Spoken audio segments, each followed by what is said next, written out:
Ica ikuhi rũkũngũ rũrũ rwaya gũthira amu thirikari ya kaunti ya Nyeri nĩtanyĩte kwambiriria waki wa barabara ĩno ya Burugeti gũthiĩ Mũriru. Thirikari ya gavana Gachagua nĩrĩkĩtie gũtua na ĩkoiga atĩ Kieni thĩinĩ wa Gakawa ward nĩkuo tũrambĩrĩria mũradi ũyũ tũreta phase 2 ya gwaka mabarabara. Mũrũgamĩrĩri wa mĩako mwena ũcio Lucy Mugure augĩte atĩ thirikari ya kaunti ĩyo ĩbangĩte kwambĩrĩria waki wa barabara ĩyo ya kilomita 10 wadi-inĩ ya Gakawa. Aikari ta Nyeri County Government tureciria nĩ ũndũ wa andũ acio marenda gũka kũgũra mĩgũnda gũkũ kana kũrehe mbeca gũkũ kuma nja ya kaunti na nja ya bũrũri tumathondekere barabara nigetha makahota gũkinya kũrĩa marathiĩ na nigetha makaumĩria koni indo cia mũgũnda na koni atalii maroka makahota gũkinya mĩkawa-inĩ ĩyo. Twina gikeno muno turi andu a Gakawa ni tondu barabara ici turaka ni imwe cia iria igũkorwo igiteithĩrĩria gũkũria itura rĩrĩ na makiria ta ithuĩ turiganĩtie na Nanyuki na tukarigania na Mount Kenya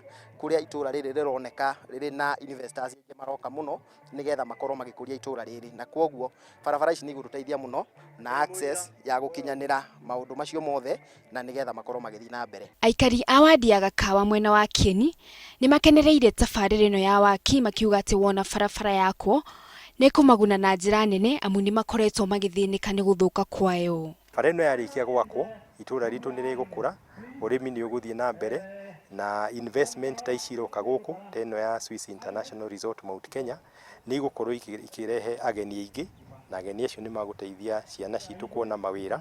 Kwoguo nĩ wega mũno ũguo thirikari ya kaunti ya Nyeri ĩrutĩire gũthondeka bara ĩno na tũrahopu ti kaũndũ karekwo o rita rĩmwe nĩ kĩndũ marĩkĩraga budget-inĩ o mwaka. Thirikari ya Nyeri yugĩte nĩ gũthiĩ na mbere na gwaka barabara wadi-inĩ ciothe cia kaunti ĩyo. Ngĩribotera Inooro TV njĩtagwo Wangari wa Njoroge.